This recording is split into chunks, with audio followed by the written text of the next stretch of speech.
Thanks for checking out another sermon from the Internet's Church of Metal, Rock and Metal Revival. You can download the entire show at rmrshow.com or check out this highlight from the latest RMR.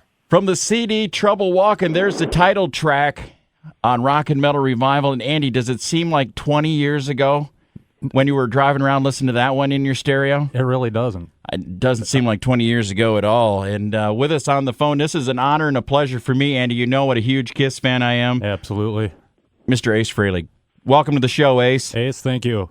How you guys doing? Doing real good. Fantastic. It is an honor to have you on the show, and great to hear that we're going to get new music from you here shortly in September. Yeah, you will, finally.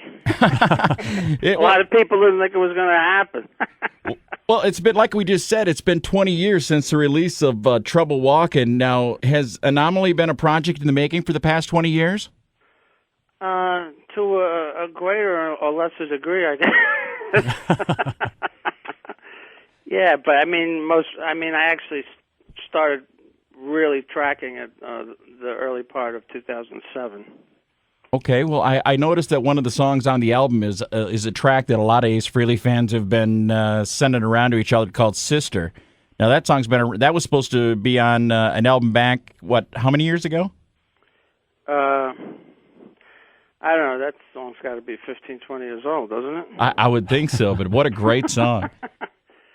Yeah, that's the oldest track. Most of the songs on the new CD I wrote from 2004 on. I've kind of got a two-part question for you, Ace. Going back to when Kiss did their first solo albums, I guess the first part of the question would be is what do you think made yours stand out from the other three, and how do you think Anomaly is going to stack up to that? Oh, I don't know. I mean, I just try to make good records, you know. If it stands out, then that's great. I'll tell you, though, actually right now I kind of feel like I did 30 years ago or 31 years ago when I finished mixing that first solo album, you know, with New York Groove and everything. Great. You know, after I finished that record and I mixed it and I listened to it a few times in the car, I said, you know, I think I got something good here. And I feel exactly like that now.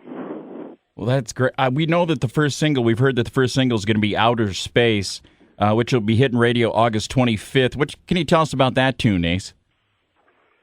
The first single, Outer Space? Yeah. Yeah, I mean, you can actually hear a little preview of the chorus if you check out the commercial I have for the release date. Oh, okay. On YouTube.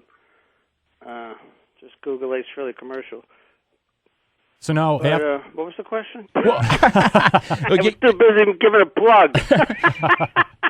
Well, I mean, give us a little preview of that tune. What are the fans going to expect? Is it totally? Is it a rocker? What are we looking at?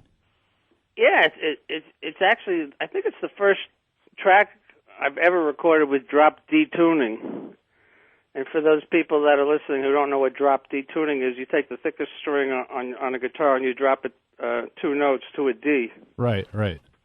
And which a lot of metal players use, that type of tuning. Yeah, exactly. You know, I wanted to ask you too, Ace, once this is released, do you have any plans to tour behind this album? Oh, sure. Do you have any dates set for that yet, or are you just going to wait until the release of the album? No dates have been posted because no dates have been booked. You know, I might be going outside the United States to do some dates in September, but you know, I just signed with a new agent, and you know, they're putting something together for late fall. Fantastic. Cool. You know, Ace, in the past, we've had Anthony Esposito on the show, and he's talked about the new album. Now, is he the only member of your Rocket Ride touring band that played on this new CD? No, both Scott Coogan and Derek Hawkins, you know, did some work on a couple of the tracks. Now, is Anton Fig on this one, too? Anton plays the bulk of the drum tracks. Fantastic. Majority. Well, you and he go way back, don't you? Oh, yeah. Well, I worked with him on my very first solo project. That's right, yeah. He's worked on everything since. Very cool. So when you go out on tour, Ace, are you looking at hooking up on a major arena tour? Or are you looking at doing the clubs? We saw you in Milwaukee at the Rave last year in March, and it was just unbelievable how intense that was in the club setting. Yeah, that was a lot of fun. You know, I mean, obviously, if I can get on an arena tour, that would probably be, you know, a better marketing plan. You know, I guess it's whatever is available. You know, I mean, there's always the option for me to go out and play smaller venues as a solo artist. But, you know, maybe I can put together a 2 or 3 bill package and do something special. That would be great. Whatever, you know, what's ever out there is, you know, what'll happen. Now, you had mentioned, Ace, that you feel like you did back when you released your initial solo album.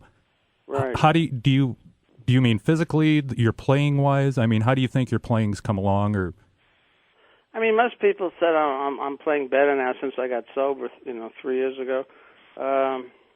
Yeah, I'm definitely more focused on, you know, writing better songs. And as far as how do I feel now about compared to 30 years ago, I feel confident. Mm-hmm. I kind of feel like I got the goods. You know, I was going to put something out a year ago, and you know, I had different people mix the record, and the mixes were good, but they weren't great. And you know, you don't wait 20 years for an Ace Frehley record and settle. And right. I wasn't about to. So I mean, I remixed this record 4 times. So wow. you know, finally Marty Fredrickson and Anthony Fox got it right. you know, on Trouble Walking, you did the cover of the ELO classic, Do Ya? Now, on Anomaly, you've done a cover of a sweet tune, Fox on the Run, which is one of our favorites. What made you pick that tune, Ace? Actually, it was last fall. You know, there's a gal that does my makeup who's a friend of mine, Pam Aresti, and she came up with the idea. And I actually gave her credit for that idea in the credits. That's and a great. I just, you know, threw it out to everybody who I was working with at the time, and they said, yeah, that'd be a great cover song. I know I'm really looking forward to hearing that version. That's, like Greg said, that's one of our favorite ones, and to hear you do it. Originally that was going to be the first single because it's so strong. And then I got on the phone with Ed Trunk, who's a good buddy of mine, and he said, you can't put out your first single, it can't be a cover song. It's got to be a song you wrote. Well, you know, Ace, in the past week I was reading that you were involved with the School of Rock benefit. Yeah, that was a guess. And now coming up on August 16th, you're going to be involved with the Ride for Dime. Tell us a little bit how you got involved with that. I didn't know I was doing that. Am I doing that? Well, according to your website, Char. You know now. Okay, well, I guess I'm doing it, but they haven't told me about it yet.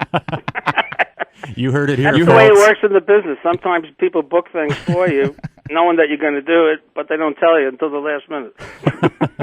You heard it well, here act first. surprised then. You know, when is it? August 16th, it says here. It's, August 15th. Yeah, the Ride And for Dime. Where's it taking place? I think it's taking place in Texas. In where? It sounds like Texas.